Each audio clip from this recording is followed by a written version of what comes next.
Tereza, querida, eu vou te mandar aqui o pedido, tá? Peraí.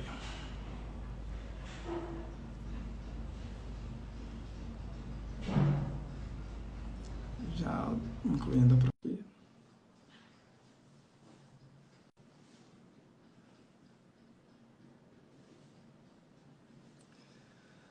Bom dia, pessoal.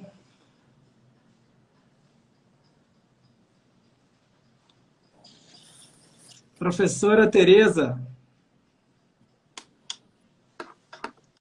Oi, Mazola. Tudo bem? Bom dia. Você me vê bem? Me ouve? Eu simplesmente não estou te vendo. Ah, é? É. Você está me vendo? A sua imagem consta para mim como. Agora sim. Agora tá, perfeito, Deu? não? Você tá me Bom, vendo? sim. Ah, então ótimo, ótimo, que bom. Professora Tereza, primeiramente, muito obrigado por você ter aceitado participar desse projeto das quartas processuais aqui da ESA do Rio de Janeiro. Você, sem dúvida nenhuma, é a grande ícone do direito processual brasileiro, relatora da comissão do CPC, enfim, uma vasta experiência. A gente tem até, de vez em quando, algumas parcerias profissionais e que, para mim, me dá muita alegria, me dá muita honra. Mas, realmente, o aceite desse convite para esse projeto aqui foi algo que eu não vou esquecer, porque realmente foi o carinho e a gratidão vão ficar para sempre. Bom, vou te apresentar, não precisaria apresentar, mas pela liturgia da live eu vou fazer sinteticamente o seu currículo. Te passo a palavra só para considerações iniciais, aí vou fixar o tema aqui na tela para todo mundo ver, e aí depois eu começo com as perguntas, tá bom?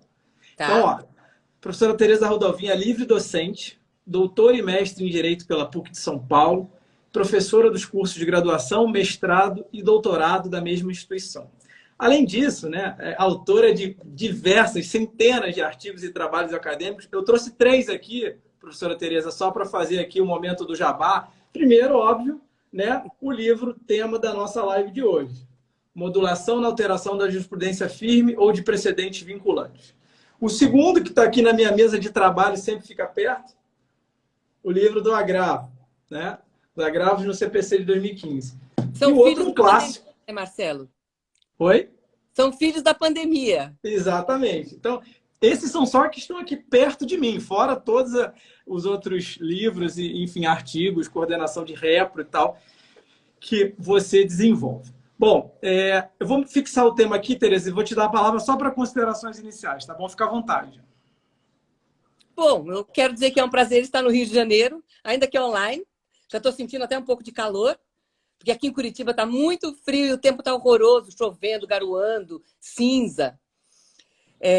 Quero dizer que aceitei o convite pela amizade que eu tenho por você.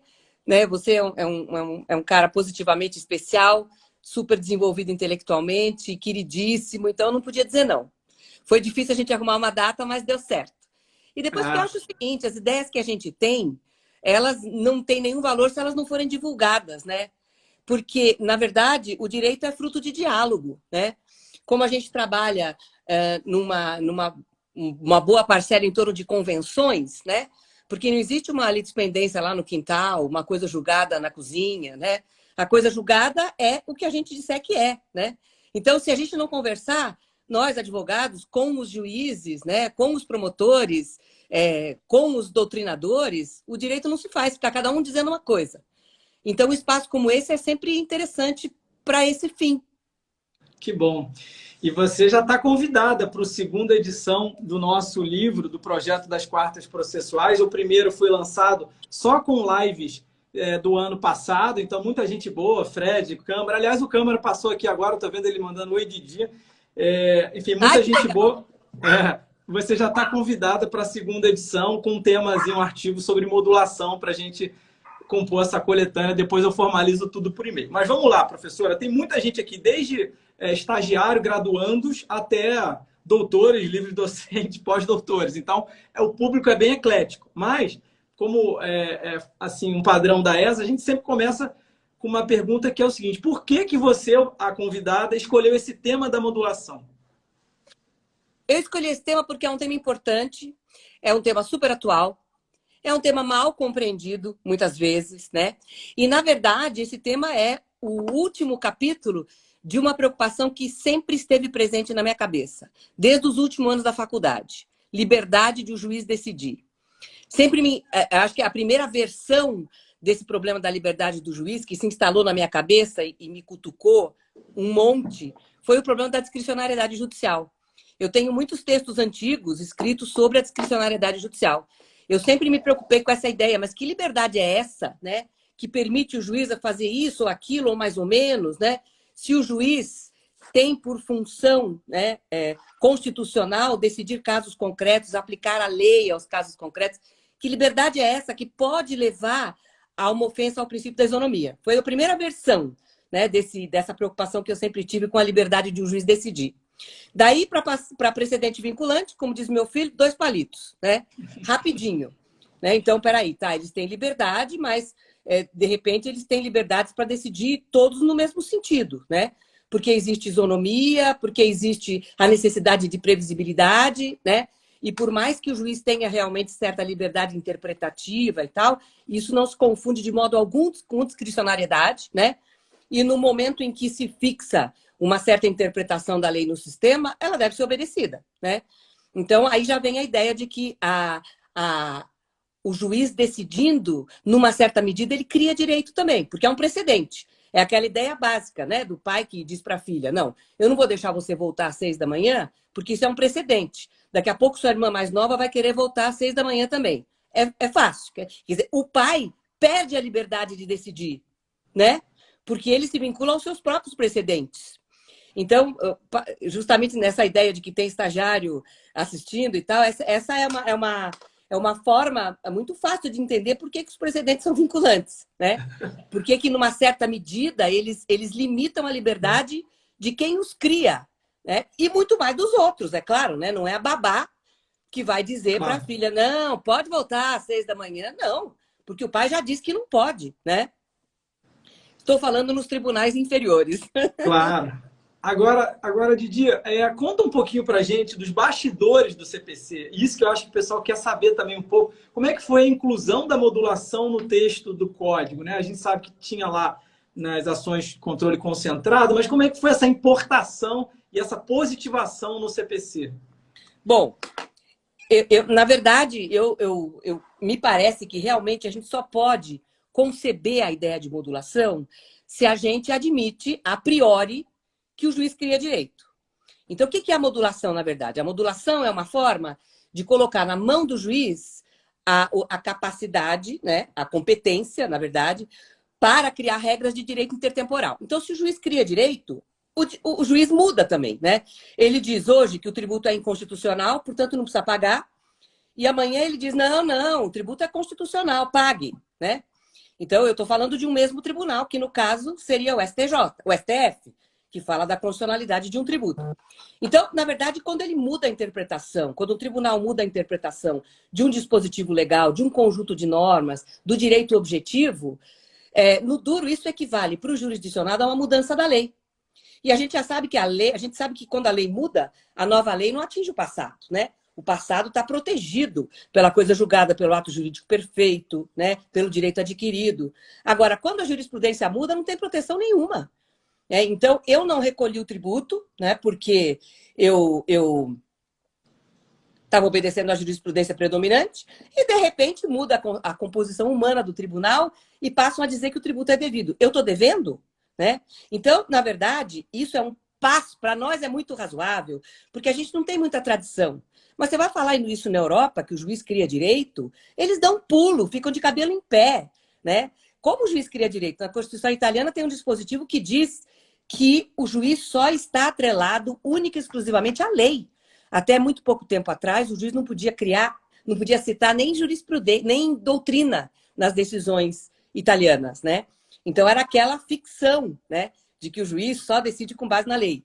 A mesma coisa existe na França, uma posição um pouco mais aberta existe na Alemanha, mas é muito difícil os europeus engolirem essa ideia de que o juiz tem essa função criativa. Os processualistas, claro que os filósofos do processo, como Remo Capone, etc., esses admitem, mesmo Andrea Protopisani, que é mais antigo, admite. Então, voltando à pergunta que você fez. Para admitir a modulação, você tem que ter uma cabeça aberta. Você tem que ser uma pessoa não conservadora. Porque se a decisão do juiz pode ter os seus efeitos modulados, né? Pode ser, na verdade, valer dali para frente, ela acaba se assemelhando muito à decisão do legislador, né? Porque o juiz decide para trás. Ele examina os fatos que aconteceram e resolve o caso que já aconteceu. Quando a gente diz que a decisão judicial tem efeitos para frente, a gente está como que tratando o juiz do mesmo jeito que a gente trata o legislador. E isso, teoricamente, é um absurdo, por causa da tripartição de poderes.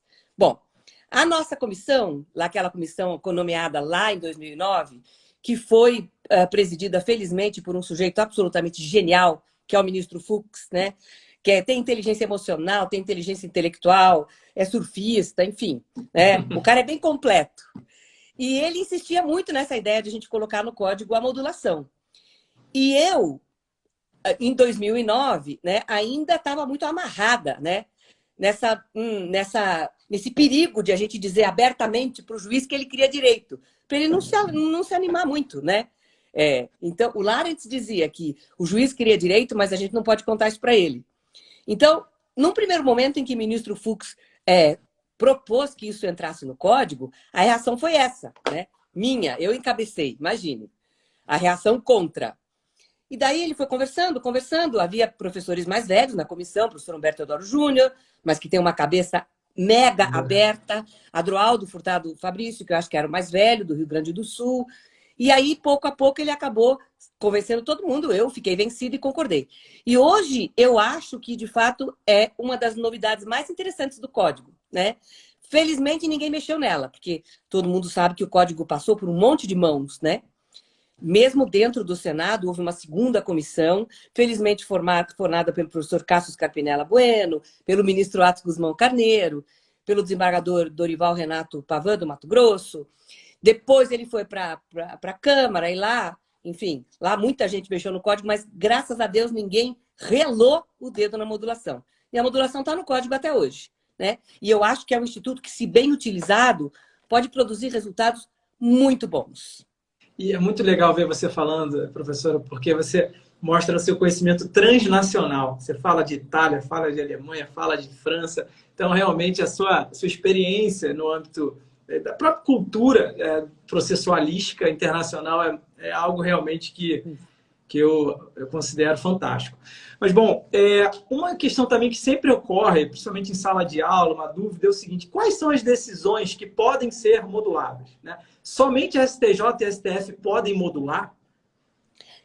Na verdade, o que se modula rigorosamente são os efeitos da decisão enquanto precedente, né? E o que me parece é que o primeiro requisito para que haja modulação é que, anteriormente, o jurisdicionado estava tranquilo.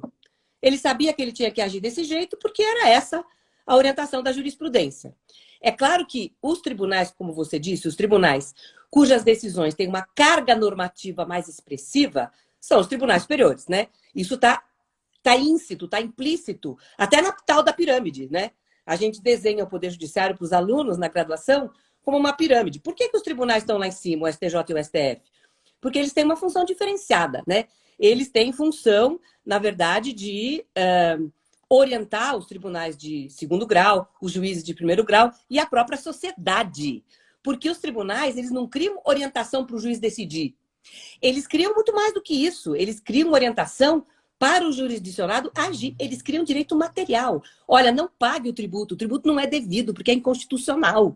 Isso não é uma orientação para os tribunais decidirem só, né? É uma orientação para o próprio jurisdicionado não recolher. Bom, então, como você perguntou, normalmente são as decisões do STJ e do STF que têm os seus efeitos modulados, justamente porque elas é que são normas. Mas nada impede que haja modulação também dos acórdãos, dos efeitos dos acórdãos do segundo grau. Por quê? Vamos imaginar que tem uma... Então, o 927, parágrafo 3º, é exemplificativo, né? Por quê? Vamos imaginar uma situação em que se discuta o sentido de uma lei municipal ou de uma lei estadual. Isso nunca vai subir. Quer dizer, quem dá a última palavra a respeito da interpretação da lei federal, da lei municipal, da lei estadual, da lei municipal, é o tribunal local, né? Então, numa situação como essa, pode ser que o tribunal local venha decidindo reiteradamente sobre um determinado texto de lei e, de repente, ele mude de posição, né? Dá aquela guinada, né? Como assim? De repente, o tribunal deu uma decisão completamente diferente. Muito provavelmente vai ter que modular, né? Então, E essa pergunta que você fez é muito interessante, porque ela remete ao primeiro pressuposto da modulação. Como a modulação é um instituto forjado, né, concebido para proteger a segurança jurídica, agora vejam que legal isso. É a segurança jurídica sob o aspecto individual, subjetivo. É a confiança que o jurisdicionado tem nos atos do Estado, que não deixa de ser um aspecto da segurança jurídica, né? Não é segurança jurídica objetivamente considerada. O que é o sistema? Como vão ser as decisões? Não, é a segurança jurídica da ótica da crença, da confiança que tem o particular. Não, eu vivo num país democrático, então eu não posso ser surpreendida com a mudança das regras do jogo no meio da partida, né? É aquela história que os ingleses dizem, né? Os americanos, nem sei mais. E também eu nem vou chutar o autor, mas é uma frase bem conhecida. Os humanos não podem ser tratados como cães que só ficam sabendo que é proibido roubar o bife de cima da pia quando o bastão lhes atinge o nariz. Não. Né? Você tem o direito de planejar a sua vida, né? Para não levar bastonada no nariz. Muito bom. Estou vendo aqui, ó, o professor Marcelo Ribeiro, saudando, a Cristininha Mota, vários amigos do processo. Ah, que legal! Tem muitas perguntas chegando, mas eu vou deixar para o final, porque para a gente não perder aqui o encadeamento lógico da nossa conversa, tá? E eu, na verdade, eu já agradeço de antemão a Cristininha, o Marcelo Ribeiro, todo mundo. Eu só não estou olhando para baixo aqui, senão eu fico vesga.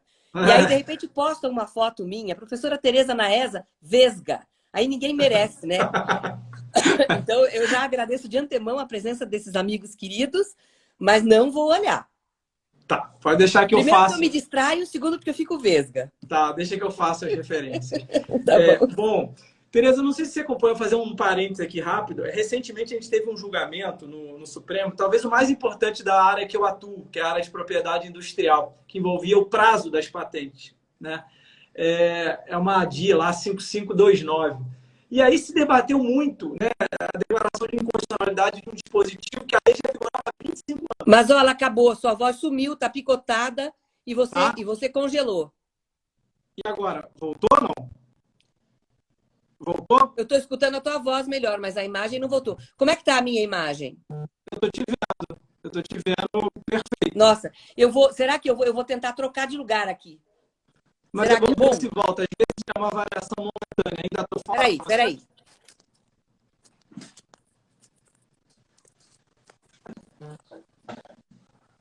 Eu te vejo perfeitamente.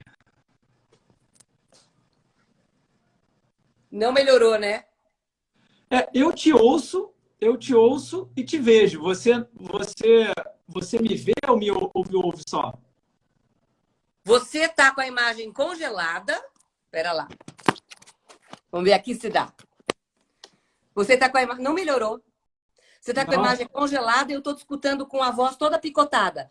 Você tá falando daquele caso da extensão da validade das patentes, então, né? Talvez eu tenha travado aqui. Espera, vou voltar para lá. Espera só um minuto. Porque aqui tá horroroso. Não, olha aí, Alexandre Câmara. Oi, tudo bem? Que bom que você tá aqui. Você travou para todo mundo, não foi só para mim, tá? Espera aí, vou voltar para lá. Tá, então calma aí. Deixa eu ver se eu consigo, então.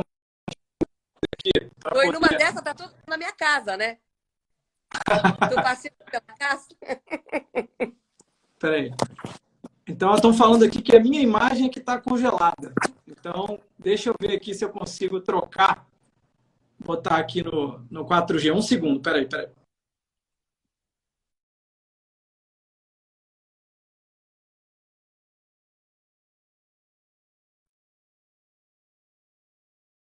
Obrigada.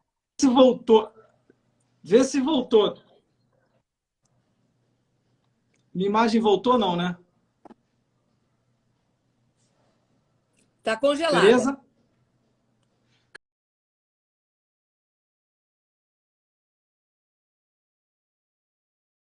Calma. Então, tá, calma aí. Eu vou sair e vou entrar de novo, então, tá? Vou sair e vou entrar legal. de novo. Oi, Emanuel. Oi, Adriana. Peraí, estão falando que voltou. Estão falando que voltou. Voltou. Agora voltou para mim também.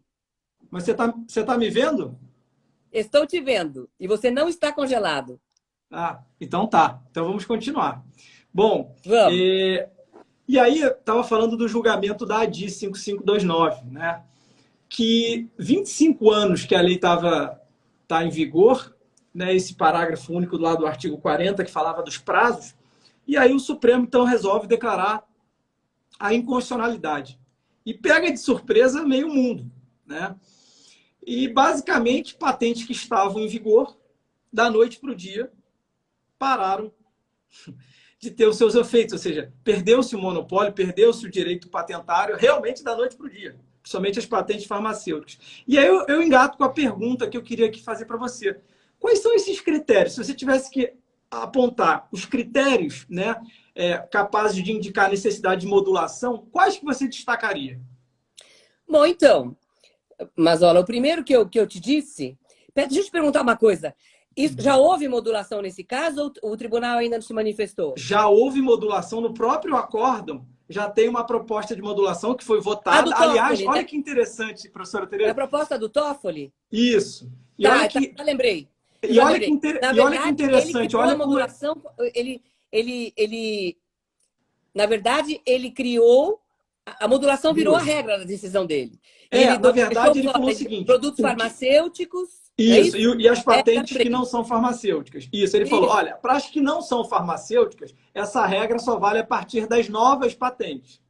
Para as patentes farmacêuticas, já vale agora. Então, quem já tem o prazo maior, chora. É tipo isso. Tá? E aí, muito interessante que no julgamento, como foi 9-2 a favor da inconstitucionalidade, teve uma discussão saber se os vencidos, que no caso foram o ministro Fux e o ministro Barroso, podiam votar na modulação. Perceba Sim. que até na mais alta corte do país se tem dúvidas sobre o procedimento da modulação, né? Bom, vou te responder por partes, então. Eu me lembrei, eu até acho que fiz uma opinião legal a respeito disso. Mas é tanta coisa na cabeça, né? E você fazendo pergunta de surpresa, né, seu canalha, né? A gente nem combinou essa, graças a Deus que eu lembrava, né? Na modulação do Toffoli, muito feio isso, tá? Bom, então, na verdade, o primeiro critério que eu te falei é não surpreender o jurisdicionado, né? Então, a modulação, na verdade, isso é super interessante, ela existe para proteger o jurisdicionado, o particular, contra o Estado. Porque, na verdade, o Estado no sentido amplo, né? Não só o judiciário, é lógico, porque o princípio da confiança ele nasceu no direito administrativo na Alemanha, né? Meio misturado com a ideia de boa-fé, né? Então, tem umas histórias bem legais da viúva de Berlim, né? Que recebia uma pensão por causa do marido que morreu na guerra. Daí, ela deixou de receber a pensão e, de repente, lá houve um ato administrativo na Alemanha dizendo que as pessoas que estivessem na condição dela voltariam a receber a pensão se elas fossem morar em Berlim. Aí ela tinha filhos, mudou para Berlim, arrumou emprego em Berlim, botou as crianças na escola em Berlim, e a administração falou, errei, né? Você não preencheu um requisito. Não, e aí ela começou a receber a pensão, e depois de 2 ou 3 anos a administração disse que tinha errado. E levantou a pensão dela, parou de receber. Ela falou, como assim? Mudei para Berlim, mudei a minha vida toda, uma revolução, para receber a pensão, agora não tem mais pensão. Aí ela entrou no Tribunal Administrativo Alemão e ganhou. Lá se decidiu que ela tinha que receber os atrasados e que ela ia receber pensão até o resto da vida. Porque ela tinha pautado a sua conduta na crença de que a orientação da administração estava correta. Então, olha aí, eu vou entrar bem rapidinho, porque esse tema é muito legal mesmo, né? Muito. É muito mais palatável, é muito mais fácil se admitir que a administração cria direito, cria norma, que cria mesmo, do que se admitir que o judiciário cria norma. Por isso que a ideia de modulação, ela vai devagar, né? A gente sabe, por exemplo, que tem um ministro do STF, que é o ministro Marco Aurélio, que não modula. E sempre no voto vencido consta o seguinte, não há direito novo. O que há é uma interpretação nova da mesma lei, né? Agora, se a interpretação da norma, da lei escrita, né, gera uma conduta diferente, uma pauta de conduta diferente exigível do jurisdicionado, para ele é uma norma nova. Para ele, tanto faz. Para ele é como se fosse uma lei nova, né? Então, voltando. Primeiro requisito, que seja uma virada, uma guinada da jurisprudência, né? Primeiro requisito. E que rompa, que traia a confiança do jurisdicionado. Segundo requisito, para que haja modulação, que é excepcional, né? Segundo requisito, que a modulação, que a mudança, que a guinada, que a virada da jurisprudência ocorra num terreno do direito, numa área do direito, num campo do direito mais duro, mais rígido, daqueles campos em que o princípio da previsibilidade, da segurança jurídica, sejam muito privilegiados, né? Sejam muito levados a sério, que é o direito tributário, o direito penal, né? Então, o tribunal não pode criar um crime. O tribunal não pode, na verdade, não deve, né, dizer que um tributo que antes era era considerado inconstitucional, agora é constitucional. E quando o tribunal faz... Porque, no fundo, isso equivale a criar um tributo na cabeça do jurisdicionado, certo? O tributo existia, mas ele não precisava pagar porque era inconstitucional, né? Imagine, o cara tem um pet shop. Então, ele não paga o tributo porque o tributo é inconstitucional. E, de repente, muda a orientação do Tribunal Superior, né? E o tributo passa a ser exigível. Para ele, tanto faz de onde emanou a norma. O fato é que agora ele tem que pagar um tributo que ele não pagava antes. Para ele, é a mesma coisa que a lei tivesse mudado. Então, o que eu digo? Na verdade, nessas áreas mais duras do direito, como direito penal e direito tributário, são só exemplos, não deveria haver mudança da jurisprudência. Principalmente para prejudicar o jurisdicionado. Quando o direito penal tem que mudar, quando o direito tributário tem que mudar, que o legislador haja, que haja iniciativa do parlamento e não do judiciário. O judiciário não pode soltar a franga na criatividade judicial quando ele interpreta a norma de direito tributário, porque isso gera uma insegurança insuportável na sociedade. É o que você fala, né, professora, sobre no seu livro, de ambientes decisionais rígidos, né? São alguns ambientes... Né? Eu acho essa expressão interessante. Eu imagino um juiz assim, num lugar, tipo um aquário, e ele tem que decidir um caso, e ele vê princípios, normas, leis, tudo em volta dele, né? Quando o ambiente é rígido, né, é tudo mais duro, ele não pode exercer um papel de protagonista na criação do direito. Essa é a verdade. Agora, isso não acontece, por exemplo, em direito de família, no plano dos direitos fundamentais, né? Então, a gente vê, por exemplo, a situação da concubina, que hoje é a companheira, ela durante décadas foi disciplinada pela jurisprudência, né? Hoje, se admite no país o casamento de pessoas do mesmo sexo. A lei nunca mudou. Quer dizer, não houve a mudança de uma vírgula no ordenamento jurídico positivado. E hoje se reconhece a possibilidade de pessoas do mesmo sexo se casarem, né? Bom, então, esse é o segundo requisito. Aconteceu a mudança, foi surpresa, mudança drástica, de repente, deve modular. Aonde foi a mudança? No tributário, no direito penal, tem que modular. Terceiro e último requisito. Eu acho que esse que tem sido mal compreendido pelos tribunais. Se a mudança prejudica o particular, aí tem que modular mesmo. É interessante isso, né? Porque se a modulação é uma forma de o particular se defender contra o Estado, porque a mudança da jurisprudência, como acontece no Brasil, é um venire contra factum próprio, é conduta de má-fé objetiva, de 6 em 6 meses, de 2 em 2 meses, não pode, né? Quando que o tribunal pode mudar a jurisprudência? Primeira razão, e mais legítima, para adaptar o direito às mudanças da sociedade. Mas isso não acontece em 6 meses. Nenhuma sociedade tem uma mudança profunda de padrões morais e éticos em 6 meses. Isso dura décadas, né? Dura, às vezes, um século, né? Basta a gente pensar na questão racial dos Estados Unidos, naquele famoso acordo, né, do Brown versus Board of Education e tal, né? Quanto tempo demorou para eles perceberem que tratar os negros de uma forma diferente, né, era uma ofensa ao princípio da isonomia? Ou tratar de forma igual, mas separadamente, né? É a maturidade da sociedade. Então, particular, veja, se essa regra não existisse, o particular seria golpeado 2 vezes, né? Primeiro porque o tribunal muda, né? Parece um banana boat, né? Como dizia o ministro Humberto Martins. E segundo porque ainda por cima, a última posição prejudica ele. E ele vai ter que engolir essas duas condutas irregulares do Estado, né? Criticáveis. Agora, quanto a outro aspecto que você falou. Sabe, no Tribunal do Segundo Grau, os juízes votam pela legitimidade, tá? Vamos votar a legitimidade. Um acha que a parte é ilegítima, os outros 2 acham que a parte é legítima. Aquele que diz que a parte é ilegítima tem que votar no mérito. É lógico. Eu não vou votar no mérito porque eu acho que a parte é ilegítima. Cara, você ficou vencido na preliminar. Tem que votar no mérito. A mesma coisa... Diga. Até porque você imagina um julgamento que não é incomum no Supremo, de 6 a 5, né? E você tem um quórum da modulação de 8. né? Então, se fosse assim, nunca poderia ter modulação em julgamento que fosse apertado, né? Se os que Eu votaram acho que contra... esse quórum não existe, Mazola. É, Esse quórum é para DIN. Esse também quórum, acho. ele tinha sentido num momento histórico em que a modulação era um instituto muito excepcional. Hoje em dia, ele é excepcional, mas não é tanto. Agora, pegando esse gancho, professora, olha a ponderação do nosso amigo Alexandre Câmara, que ele fala aqui, ó. Se a norma é o sentido que se atribuiu ao texto, e se o novo entendimento atribui um novo sentido, e, portanto, uma nova norma, não deveria ser, a modulação não deveria ser uma regra? Na verdade, essa pergunta é horrorosa, porque eu teria que ser do Alexandre, que é uma pessoa que eu admiro muito humanamente, intelectualmente, um amigo queridíssimo, mas essa pergunta é horrível, porque tem 3 horas para responder. De fato, deveria, né?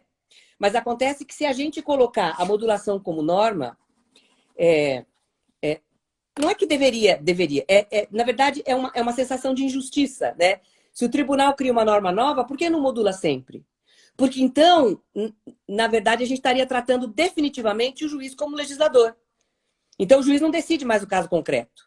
Ele pensa em como vai ser a nova norma, decide o caso concreto de acordo com a orientação anterior e diz que a nova norma vai valer só para os casos que aconteceram depois da mudança de posição, né? Então, a gente definitivamente apagaria, né, ou deixaria muito pouco nítida a diferença entre a atividade do juiz e a atividade do legislador, né?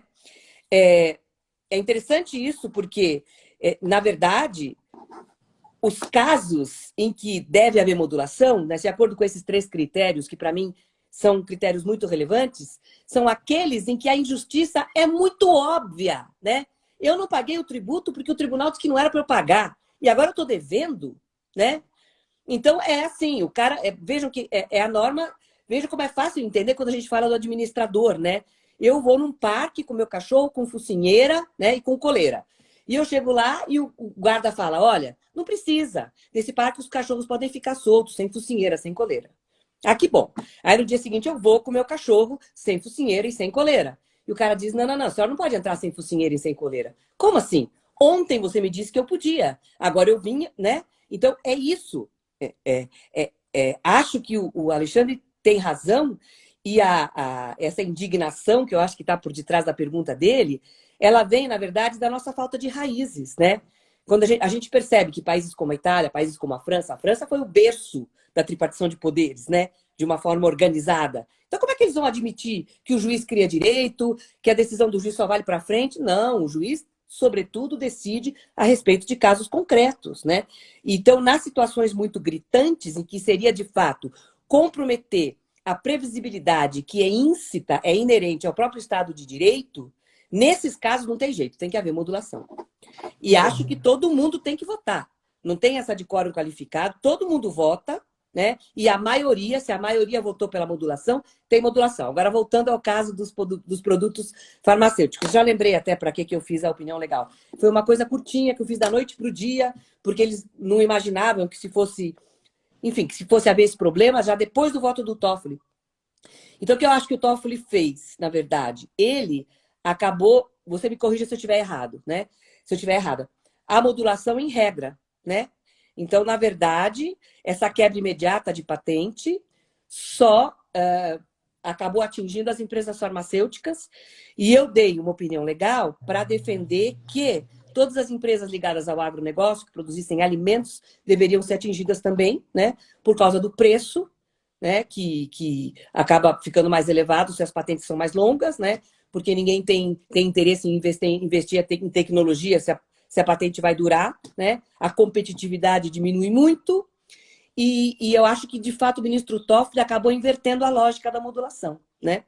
Porque a modulação é excepcional para não destruir a tripartição de poderes, né? Ela acaba devendo ser feita realmente quando é muito gritante a situação, né? Quando há outros valores para serem tutelados além da tripartição de poderes, né?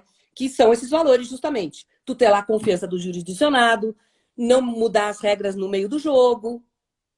E você vê, né? Foi uma sessão inteira do Supremo só para debater a modulação.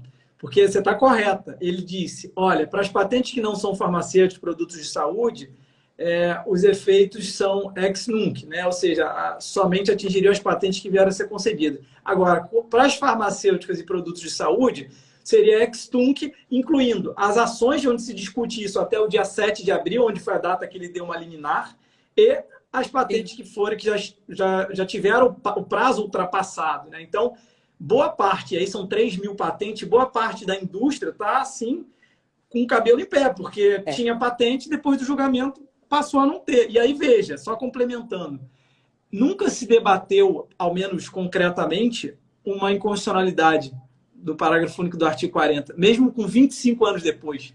Não tinha decisão, eventualmente, do STJ, não tinha uma sinalização anterior do Supremo, não tinha nada. Então, realmente, foi algo que foi da noite para o dia. E aí, só antes de fazer uma outra pergunta, eu estou vendo aqui a nossa querida amiga também, a Maria Angélica Feijó, eu tive com ela semana passada e a gente falou justamente sobre isso, sobre conflitos de precedentes entre o STJ e o STF. Em questão tributária ainda é pior, né, professora? Porque o STJ decidiu uma coisa, então tem um padrão de conduta... de férias, né? A questão da tributação do terço de férias. Tinha que ter modulação, é óbvio. Então, é muito importante que os tribunais venham a perceber, eu tenho feito o possível para estudar bastante, para poder falar com conhecimento de causa realmente, e não falar, é a minha opinião, eu penso assim, né? Porque, lógico, para você convencer um ministro, né, para você convencer um tribunal, né, você não pode dar a sua opinião. Você tem que dar a sua opinião embasada em outros autores, né? É assim que se faz o direito, é a tal da autopoiese, né? O direito se autogera. Que a modulação nunca pode haver para proteger o fisco. Porque, mas o fisco também tem confiança. Não tem, o fisco é Estado. O fisco é tão Estado quanto o judiciário. Então, você tem que proteger o particular, né? Então, na verdade, você pode, às vezes... essa ideia está errada, né? E é interessante que eu passei, de fato, alguns períodos estudando modulação na Europa, né? E na Europa tem muitos países que têm o contencioso administrativo. Isso é para os alunos, né? Isso significa que todas as ações contra o Estado não correm perante o Poder Judiciário, correm perante esse contencioso administrativo. E no contencioso administrativo é comum haver modulação. Na França, na Alemanha até mesmo no Judiciário. Nos anos 70, houve muitos casos de modulação, né? Então, os casos de tributário seriam lá típicos de jurisdição de contencioso administrativo, aonde não se tem nenhum problema em fazer a modulação. Na Itália, esse caso é muito interessante. Eu acho assim, os valores que estão... a concepção do processo que está por trás dessa ideia de que quando há alteração das leis do processo tem que haver modulação, né? Tem tudo a ver com as decisões sobre feriado local, tudo a ver. Porque eles dizem o seguinte, o processo tem normas que estão enraizadas na Constituição, certo? Que são normas de conteúdo que tem valor, né? Contraditório, né? Etc. E tem normas meramente procedimentais. Quer dizer, qual é o valor que está por detrás da norma que diz que tem ou não tem que provar feriado local? Nenhum, certo? É pura burocracia. Então, tinha uma decisão na Itália que dizia o seguinte, quando o fulano entra com recurso de cassação, ele tem que juntar no recurso a decisão de que se recorreu. Na verdade, a norma não existia... Não, a lei não diz nada, tá? A tendência jurisprudencial, bem assim, visível, era no sentido de que essa juntada era desnecessária, né? Daí, de repente, a jurisprudência se pacificou integralmente e se entendeu que não precisava juntar. E, de repente, do nada, uma grande virada, se entendeu que se não juntasse, o recurso não podia ser admitido, né? Jurisprudência defensiva. E aí a doutrina começou a cair em cima. A gente tem que modular.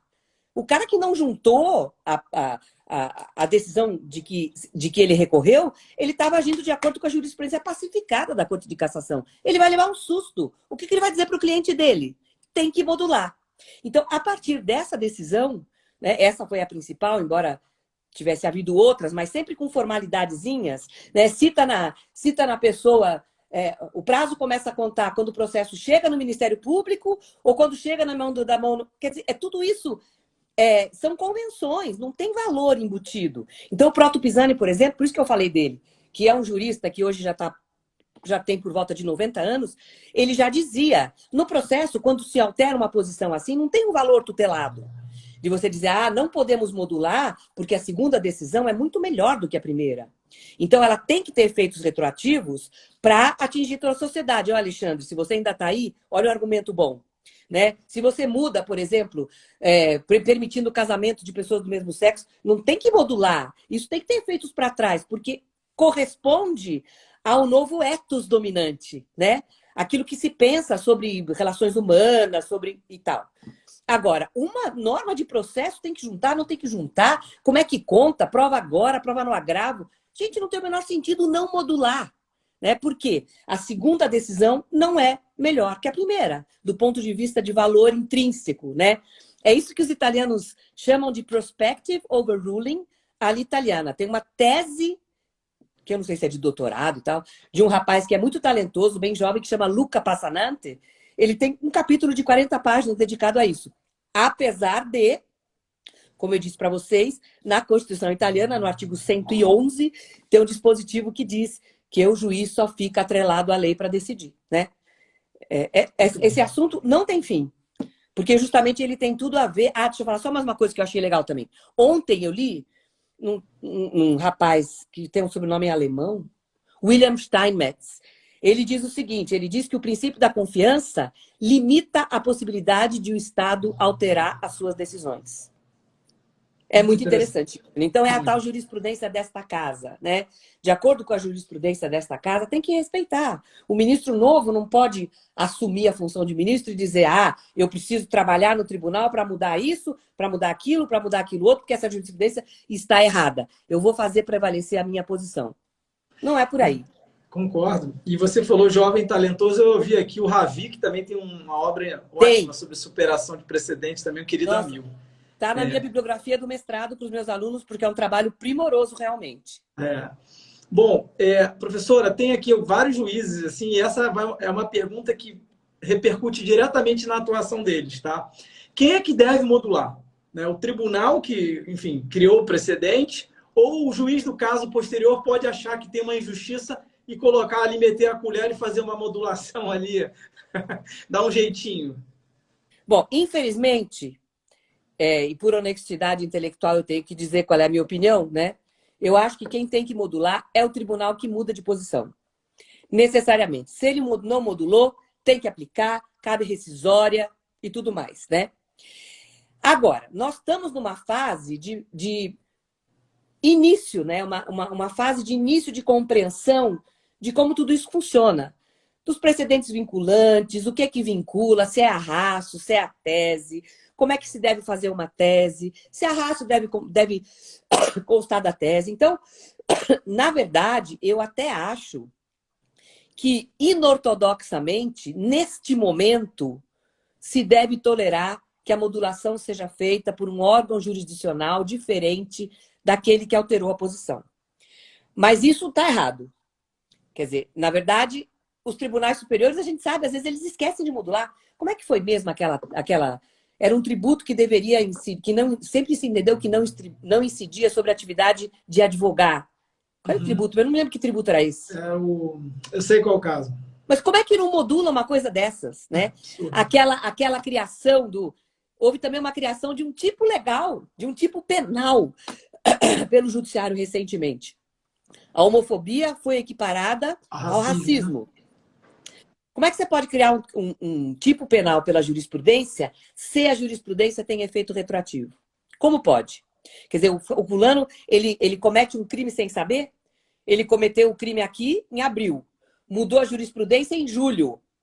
Quando o caso dele chegar no tribunal, em agosto, ele vai ter cometido um crime sem saber. Né? Então, num momento histórico em que existe ainda uma profunda incompreensão da razão de ser do Instituto, da finalidade do Instituto e do seu regime jurídico, porque o Código não diz nada a esse respeito, eu acho tolerável e, às vezes, desejável que o juiz de primeiro grau module, sim. Agora, você comentou que, às vezes, o tribunal esquece de fazer ou não faz a modulação. Você acha que as partes têm que pedir isso especificamente ou é automático do tribunal fazer nessas situações onde os critérios estão preenchidos? Eu acho que deveria ser automático. Eu acho que o dever de manifestação a respeito da modulação existe. Não o dever de modular, mas o dever de dizer modulo ou não modulo. né? Tanto é que a parte pode cobrar isso do tribunal por embargo de declaração, porque é uma omissão. A decisão em que há uma guinada, uma virada na orientação que havia anteriormente, cristalizada em súmula vinculante, cristalizada em repetitivo, ou na própria jurisprudência consolidada, se muda, o tribunal tem que dizer, vou mudar e aplico assim, assim, assado. Daqui para frente, modulo, não modulo. Agora, o problema é que os tribunais, às vezes, não fazem isso, as partes entram com agravo e o tribunal demora um ano para julgar, né? Isso é um absurdo, porque nesse meio tempo, os próprios juízes não sabem como decidir, né? A professora Lídice aqui fez uma pergunta interessante. Ó. Seria recomendável que o tribunal desse alguma sinalização anterior antes de propor a mudança de entendimento? Isso traria reflexos na hora de modular? Sim, muito boa pergunta mesmo. Se ele dá a sinalização, não precisa modular, porque a mudança não terá traído o jurisdicionado, né? Se a interpretação daquela lei era discutida, se já havia várias adins a respeito daquela lei, então não há confiança a ser prestigiada, na verdade, né? Então o jurisdicionado já não pode dizer, eu estava agindo tranquilo, não estava recolhendo o tributo porque se entendia que ele era inconstitucional. Não é bem assim. Então, quando há sinalização, na verdade, é o primeiro critério que não está preenchido, né? Agora, uma pergunta, professora, que essa talvez você possa ter uns 5 minutinhos para desenvolver, que acho que é a grande polêmica, né? A modulação integra a ratio do precedente? Não. A modulação evita a rescisória? Na semana passada, conversando aqui com a Maria Angélica, a gente, situações assim, ações tributárias individuais que transitaram em julgado, em determinado sentido. Vem o Supremo, né, e declara, enfim, a constitucionalidade do tributo, em sentido contrário ao que já tinha transitado julgado. Mas isso só vem em embargo de declaração, né? Como é que funciona isso? Isso integra a ratio? É possível o fisco entrar com ação rescisória para tentar desconstituir aquelas decisões anteriores? Sim. Eu acho que, na minha opinião, se na mudança de orientação o tribunal não modula, cabe rescisória. Aquela interpretação tem aplicação para o passado. Não atropela a coisa julgada, não passa por cima da coisa julgada, mas cabe rescisória.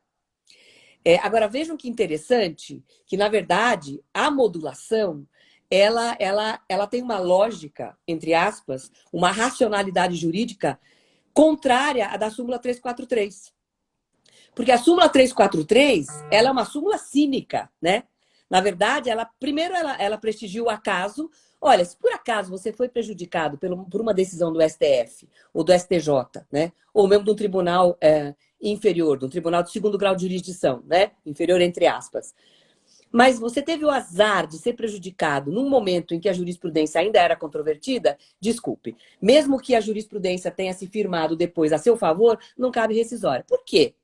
Aí vem o Zavascki e dá a explicação mega cínica. Porque não havia norma. Então, o Estado cuja função é orientar a conduta do jurisdicionado através de atos administrativos, através de leis, através de decisões judiciais, ele não conseguia criar uma norma. Então, agora, minha filha, você vai se ferrar porque não cabe rescisória, né? Quer dizer, na verdade, essa explicação, ela piora. Sabe quando você fala para? Né? Para que quanto mais você explica, pior fica. Então, a súmula 343, ela prestigia a bagunça. Né? Ó, a sua situação está protegida da rescisória para o cara que ganhou, né? Não para mim que perdi.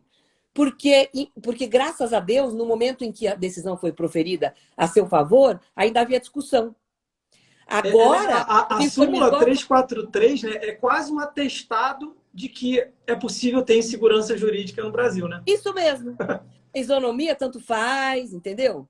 Bom, então a modulação, ela tem a lógica inversa. Ela prestigia, ela protege a confiança e não a bagunça feita pelo judiciário, né?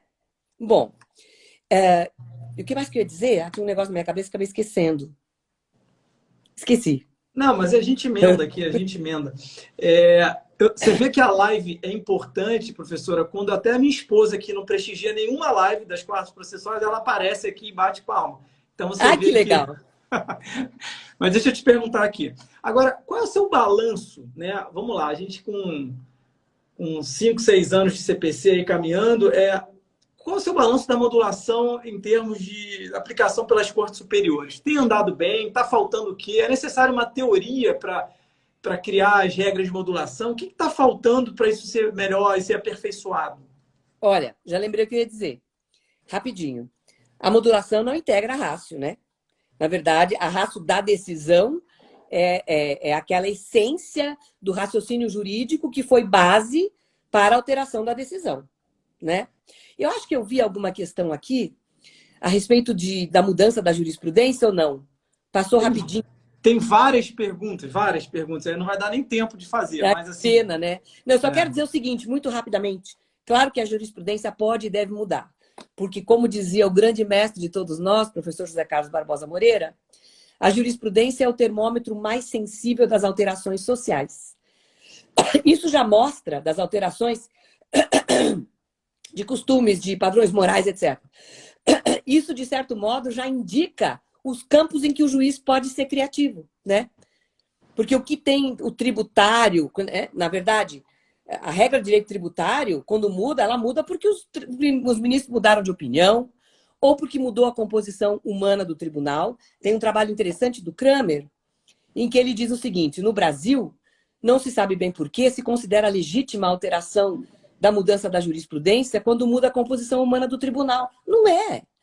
Quer dizer, se os tribunais, né, se os ministros se conscientizarem, e muitos deles são muito conscientes disso, né, claro, mas se todos se conscientizarem da relevância da sua função, né, quer dizer, eu estou criando regras para todo o país, eu não estou decidindo o caso concreto, né? Isso acontece, no fundo, com o STF, numa dimensão, numa intensidade mais expressiva, mas também com o STJ, né? Então, mudar de opinião, no fundo, não é... Porque é comum os juízes acharem o seguinte: eu vou ser menos juiz se eu tiver que obedecer precedente. Eu não vou ter liberdade de decidir a lei de acordo com a minha interpretação? Não vai. E é por isso que é importante a sua função. Porque o judiciário cria normas para o país inteiro, né? Então, por isso ele não pode prestigiar a opinião pessoal de cada um dos não sei quantos mil juízes que existem no país. Então, quem cria direito, na verdade, é o judiciário, não é cada juiz, né? Já nem sei mais por que eu estava falando isso. Não. Eu lancei a pergunta do panorama para a gente fazer um fechamento. A gente tem 5 minutos ainda. Do balanço geral, como é que está sendo aplicado lá nas cortes superiores? Qual a sua opinião? O que precisa melhorar? Quais são os cuidados? Eu tenho sentido um esforço bastante grande por parte dos ministros em decidir bem no que diz respeito a modular ou não modular. Tenho encontrado um certo exagero no uso dos argumentos consequencialistas. Quer dizer, qual será o impacto dessa nova alteração, dessa mudança de orientação na sociedade? Os argumentos consequencialistas, no meu entender, podem sim e devem ser usados, porque o direito existe para servir a sociedade, e não o contrário. Então, é claro que o juiz, na hora de decidir, ele tem que saber o que vai acontecer no mundo empírico, no mundo dos fatos, no país em que ele mora, se ele decidir X ou Y. Mas os argumentos consequencialistas não podem ser usados sozinhos. Então, eu não posso dizer, por exemplo, aqui eu tenho que modular a favor do fisco porque os cofres públicos já estão combalidos e vão sofrer um impacto muito grande. De jeito nenhum. Isso não é argumento que possa embasar uma decisão jurídica. Então, na verdade, os argumentos consequencialistas, eles têm que ser um a fortiori, um plus, né? Olha, e ainda mais porque o jurisdicionado, durante esses anos todos, não recolheu o tributo. O que vai ser na empresa dele? Vai fechar a empresa. Se ele, de repente, tivesse esse débito que ele não achava que ele tinha, ele fechando. E o princípio da função social da empresa? Vai despedir os funcionários, né? Em época da pandemia, em época de pandemia. Muita gente sem emprego. Então, ele usa esses argumentos consequencialistas, o tribunal, para reforçar um caminho que tem bases dogmáticas, mas não sozinhos. Então, se eu fosse fazer uma crítica ao modo como os tribunais superiores têm usado a modulação, tem sido essa. Seria essa. Quer dizer, eles têm, no meu entender, dado uma relevância um pouco exagerada aos argumentos consequencialistas. Eu acho, assim, só pegando esse gancho, que assim, até você aborda de novo aqui, pessoal, quem não tem, compre urgente o livro de modulação dos efeitos da professora Tereza. Essa parte que ela está falando dos argumentos consensualistas está lá no último capítulo. E eu concordo que, assim, esses argumentos eles são importantes para engrossar o caldo da fundamentação. Isso. Mas eles não podem ser um coringa, um argumento ad terrorem para dizer, olha, vai quebrar, vai acontecer, porque às vezes nem sempre isso é o mais correto, né? Bom, professora, a gente tem 3 minutos. Eu queria deixar agora para você fazer aí as considerações finais, eventuais agradecimentos por parte aqui nosso da ESA. Realmente foi muito gratificante, muitas mensagens pedindo para a gente marcar uma outra. Então, muitos amigos aqui passaram por aqui também prestigiando. A live vai ficar salva no IGTV da ESA depois para quem quiser assistir. Eu vou compartilhar nos meus canais. E te agradecer mais uma vez. Foi uma grande aula, foi uma grande manhã aqui para mim. Fiquei muito feliz. Que bom, Mazola. Para mim também, achei muito gostoso. Acabei de ver o Bruno aqui. Bruno Fuga. Então, eu peço desculpas por não ter feito referência a todos os amigos que entraram na live, que assistiram. Até a Verinha. Aí, Verinha, gostei. Ronaldo Costa. Muito legal. Eu fiquei muito contente mesmo. Pena que não foi um bate-papo com todo mundo, né? Que eu tenho certeza de que se todo mundo que está assistindo pudesse fazer pergunta, dar palpite, dar suas opiniões, o evento seria ainda melhor, mas duraria umas 5 horas por baixo, né? No mínimo. E você vê, acho que a última vez que a gente se encontrou pessoalmente foi na minha banca de mestrado. Isso tem 4 anos. A gente já teve reuniões, enfim, por videoconferência e tal, mas presencialmente eu tenho a sensação de que tem 4 anos. Se Deus quiser, em breve, na banca de doutorado. Na verdade, a gente tem que agradecer, né? Muito a tecnologia, porque a tecnologia faz a gente se sentir muito perto, né? A gente tem WhatsApp, a gente tem Instagram, vê mais ou menos o que o outro está fazendo, faz reuniões online. Isso é gostoso, né? Já pensou uma pandemia dessa sem a gente ter contato com o mundo? Que tristeza que ia ser? Graças a Deus a gente tem uma profissão, graças a Deus, que possibilita a gente estar trabalhando numa boa, em casa, sem se expor, né? Tereza, olha, realmente muito obrigado. Manda um beijo para o Márcio, tá? Foi sensacional e vou salvar. Se cuida. Obrigada, vocês todos também. Obrigada mesmo, tchau, tchau. Tá? Beijo. Tchau.